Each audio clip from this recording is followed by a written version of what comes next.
Hello. Once more, I wish to welcome you to our continuation of the discussion on policy evaluation. Previously, we discussed about policy evaluation, in which we understood what is meant by policy evaluation, why policy evaluation is undertaken, and also the processes or the various types of policy evaluation. Today, we want to look at another important area of policy evaluation, and that is policy evaluation plan. I emphasized last time that before undertaking any policy evaluation, it is important for the evaluators to come up with a plan on how they intend to carry out the evaluation. And that is what we call a policy evaluation plan. This discussion will cover two main areas. One, we want to understand what is meant by policy evaluation plan and why it is important to have the plan. The second part of the discussion, we look at the components of the plan. That is, what is it that need to be contained in a policy evaluation plan. I want to welcome you all to this very, very important discussion in the area of policy evaluation. I want us to begin by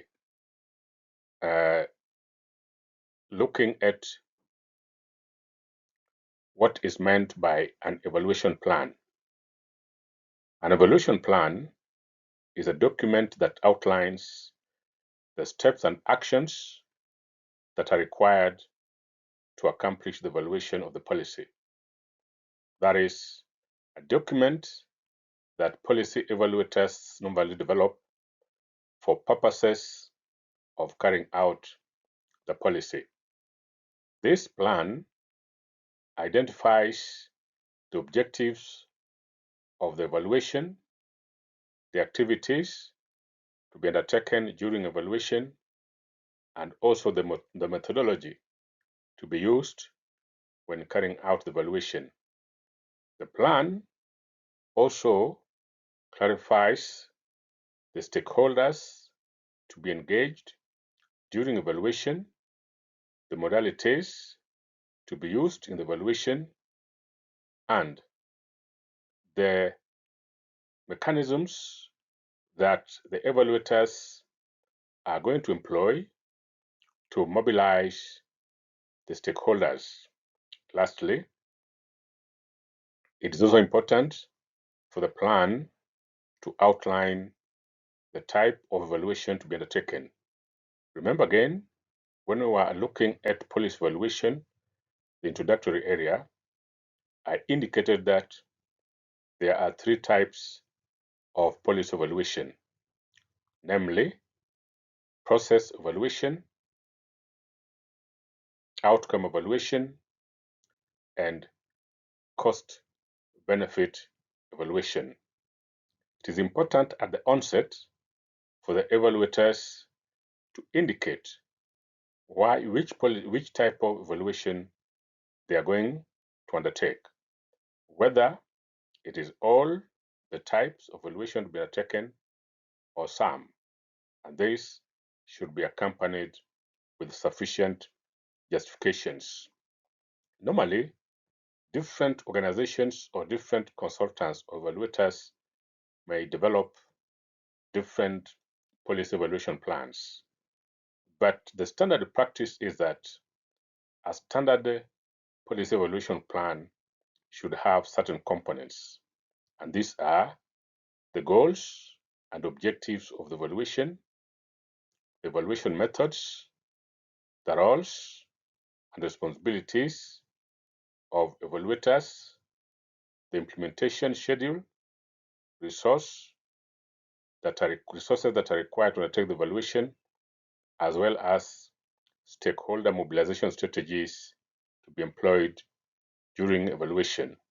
An evaluation plan should also have the budget of the evaluation and also an explanation of how the report of the evaluation will look like in terms of format as well as the content.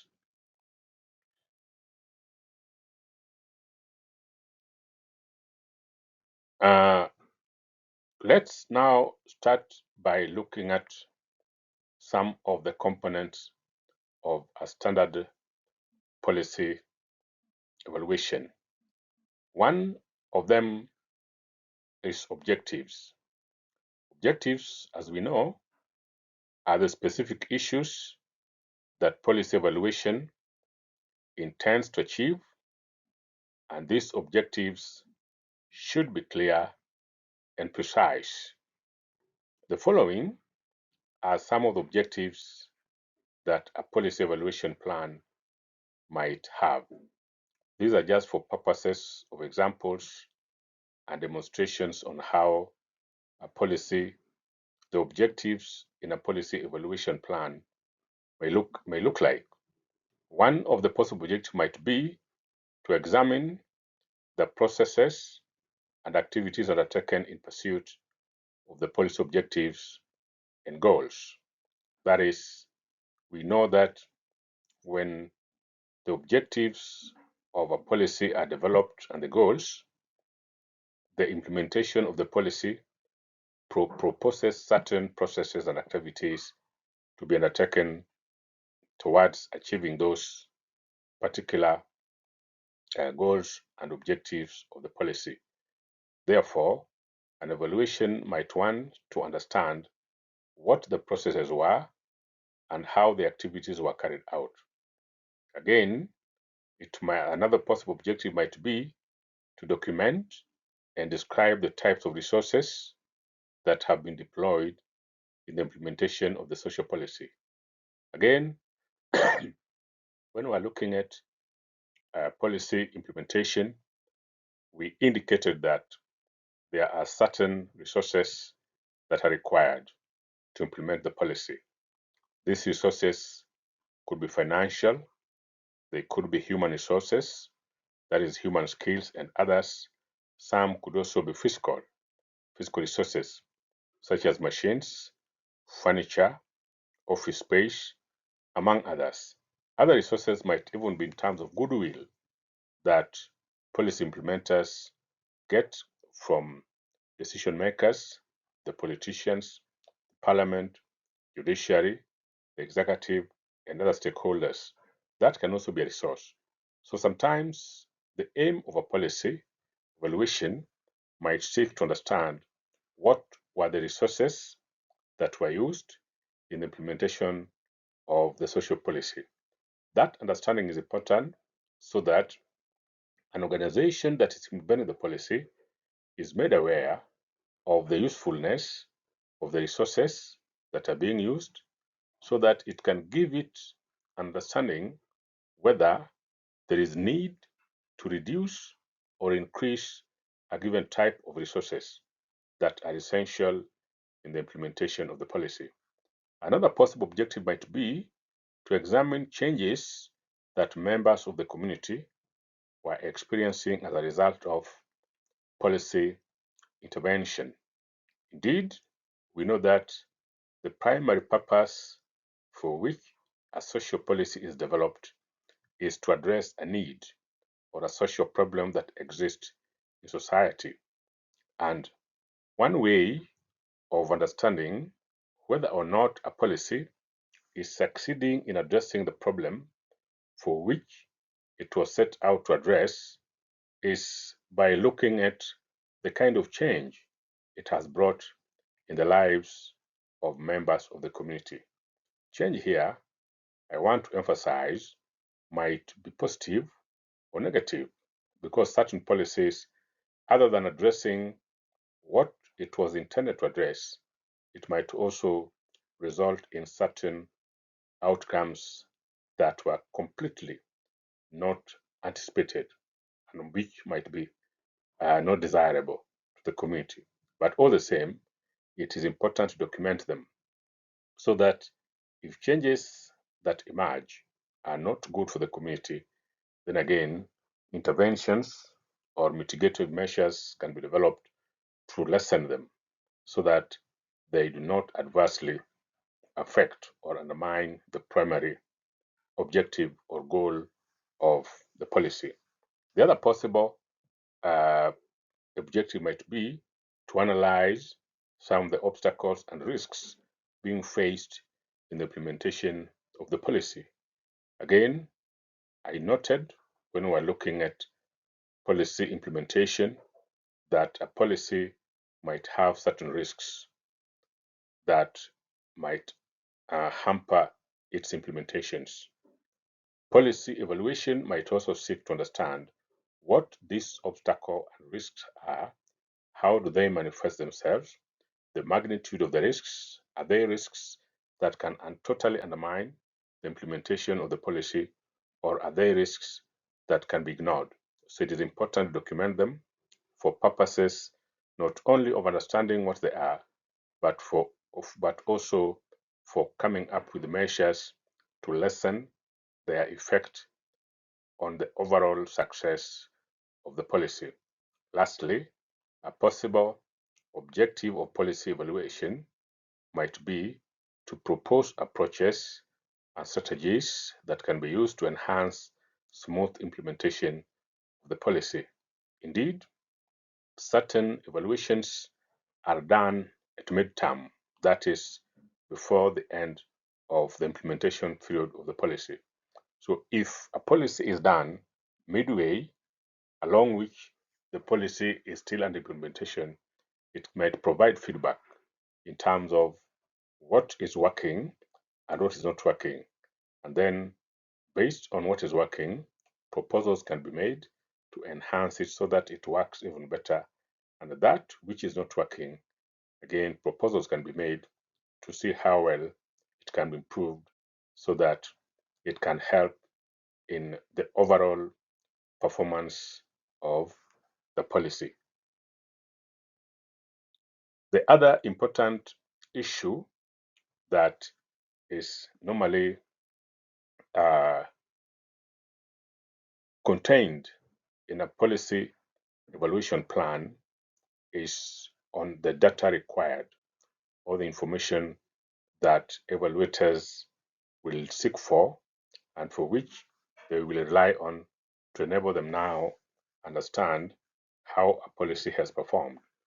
There are certain information that might be necessary, and this is just a summary of some of the possible information that evaluators might seek for and for which need to be included in the policy evaluation plan. One of them is population characteristics, that is, the number of people who have been affected by the policy, as well as their demographics. What are their ages, their gender, education level, among others. This is important so that it is clear how many people have benefited from the policy. What are the age? What are the gender? What are the education level, among other aspects? This is important in terms of understanding whether the policy is reaching the number that it targeted to reach or not. The other thing that the other information that policy evaluators might want to seek for and for which need to be explained or be part of the policy evaluation plan is the outcome. That is, the evaluation should establish the current status of the target group, the kind of change brought about by the policy, the duration the target group has experienced such change, if any. That is, what is the change that a given policy has brought in the lives of people. Because outcome is an important element. Is people's lives improving as envisaged by the policy, or is it deteriorating? So it is important that this comes out clearly, and therefore it has to be documented in the policy evaluation plan as some of the things that evaluators would be looking for. The other one is on resources. What kind of resources have been used? And therefore, evaluation should also provide data on resources expended in the implementation policy, their nature, the quantity or quality against the budgeted resources.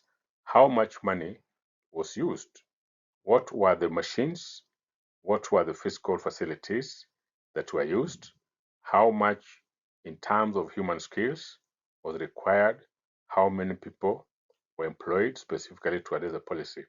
And again, given the resources expended, is it within or outside the budget that had been laid out at the beginning of the implementation of the policy?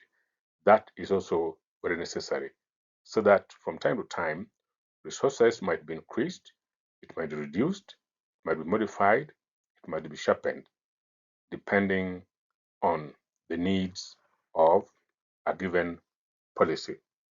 The other data that might be required is data on organizations and institutions. And therefore, evaluation also requires information on the grassroots organizations, community groups, NGOs, professional groups, and even community activists.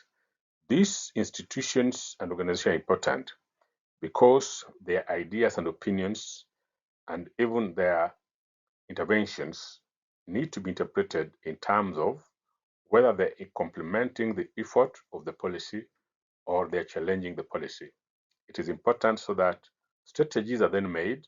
If they're challenging the policy, strategies are then made by the policy implementers to see to it that the challenge is lessened and therefore a clear understanding as to why they're challenging the policy is understood.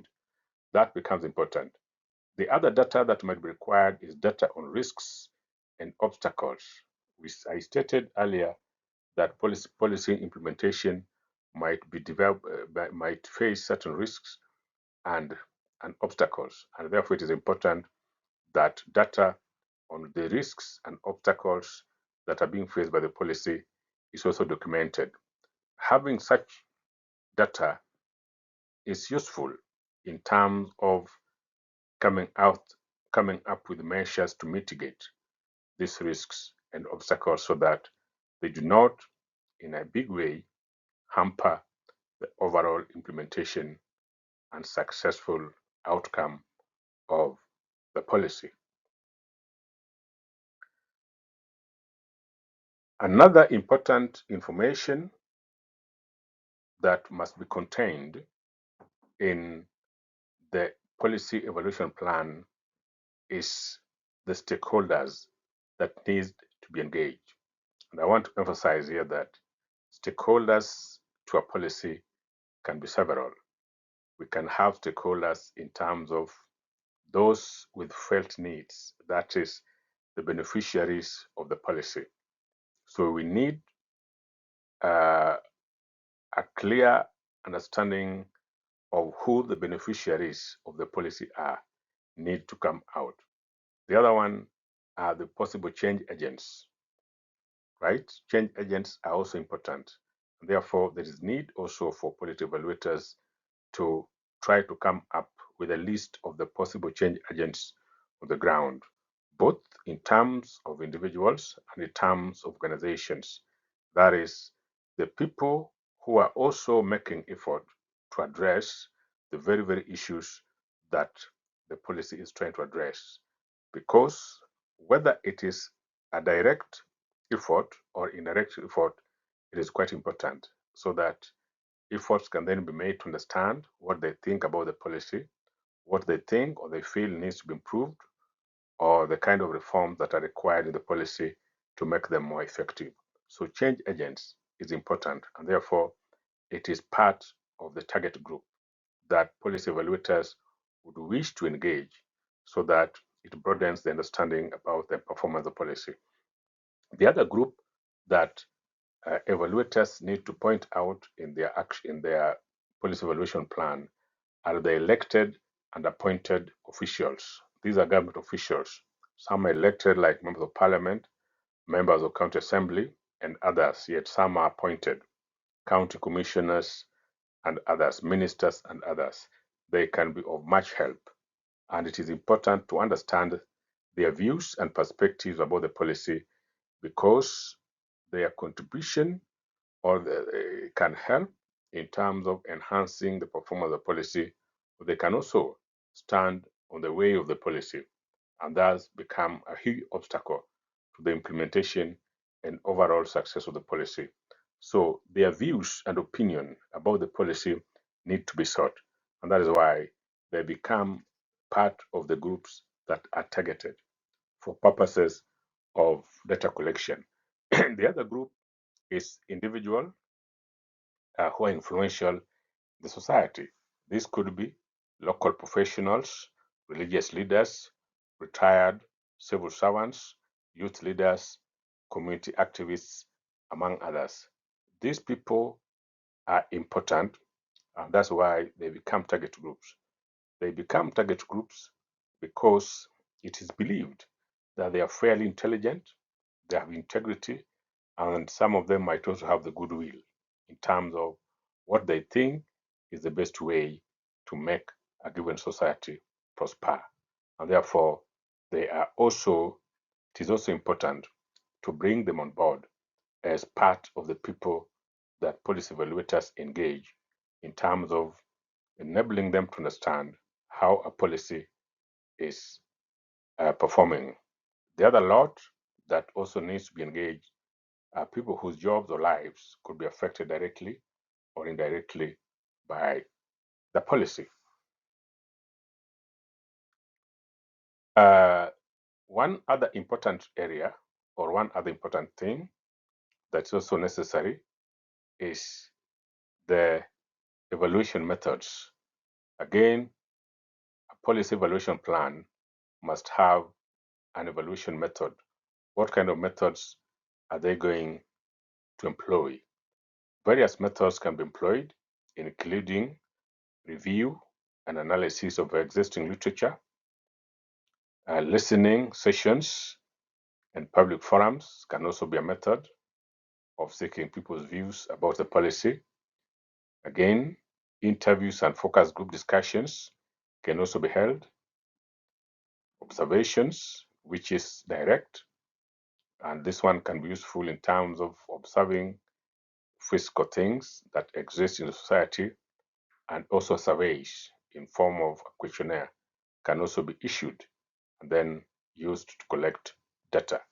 This particular area of policy evaluation methods is an area that we are going to look at separately, and that is why I'm not taking so much time here to explain what they are, because we have another discussion that will solely focus on policy evaluation tools. At that point, we shall look at each of them, what they are, the disadvantages, as well as the disadvantages. The other aspect or the other component of a policy evaluation plan is this one on stakeholder mobilization. That is, what strategies are we going to employ to mobilize stakeholders? That is also very, very, very important. And there are several strategies that policy evaluators can employ to mobilize stakeholders for purposes of participating in the policy evaluation. Some of them could be mobilization through posting requests. This can be done through websites and also through social media sites such as Facebook, Twitter, currently called X, etc. It can also be done through press conferences and also through press releases.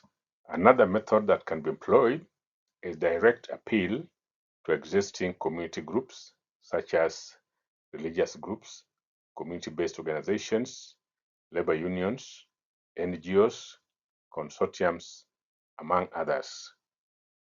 Stakeholder mobilization can also be done through personal approach to friends, professionals, neighbors, local government administration, among others. Another way through which this can be done is also through making random choices from list of participants. Remember again here that an organization that is implementing the policy is required to have a record of participants that they had engaged earlier, maybe at the time when the policy was being made. And therefore, one other way through which you can reach them, you can mobilize stakeholders, is simply to go through the list of participants that the organization has engaged before, and then pick contacts randomly, and then contact them for purposes of arranging for meetings. The other one is putting up posters and flyers in public places such as supermarkets, public notice boards, churches, among others. All these are strategies that policy evaluators can employ to reach out to stakeholders for purposes of arranging for meetings and engaging them in the process of policy evaluation. One other thing that is also important is for policy evaluation plan to have a clear understanding of how certain logistics are going to be carried out. Now, logistics with reference to this or other policy evaluation simply refers to the kind of preparations that should precede policy evaluation. One of these is development of data collection instruments. Whether we have decided to use questionnaires, interviews, focus group discussion, observation checklist, among others, it is important. It is important for evaluators or consultants to develop these instruments beforehand. They need to discuss them internally and even pilot them. And through piloting, they will be in a position to understand whether these instruments are eliciting the responses that the evaluation desired to have. After that, appropriate corrections can be made. Again, the other thing that needs to be done logistically before actual evaluation takes place is identification and training of enumerators. Enumerators basically are individuals who will administer the data collection tools or instruments. It is therefore important that they are trained on the content of the tool and how it should be administered, as well as the various research ethics that they need to observe while collecting data for purposes of policy evaluation. The other logistical arrangement that is required for policy evaluators rather, to have is the establishing contacts with relevant authorities. And it is important to inform authorities about the evaluation exercise and, where possible, obtain research permits, especially if the type of policy evaluation embodies significant elements of actual research. It is important that various permits are obtained. Again, the selection of meeting venues should also be done in advance so that evaluators should select the venues fairly early, and the venues should bear some of the following characteristics. One, they should be accessible, they should be spacious, they should be well lit, they should be secure, they should be well ventilated, and also the permit for the use of appropriate gadgets should also be obtained. I want to also add that important gadgets should also be necessary. If for any reason there would be need for people to attend or to follow the proceedings of the meetings via online, then it is important that the venue has sufficient internet network coverage. If the number is big, it is important that public address system is employed and also projectors and other important gadgets that enhance quality of meetings are availed. Other activities that are done in preparation for data collection are also recruitment of participants and arrangement for transport, accommodation, among others. All these are logistical arrangements that are normally put in place. The other thing that should be contained in a policy evaluation plan is the budget. We need a budget, and various activities must be budgeted for. For instance, there should be a budget to cover researches such as desktop and empirical researches.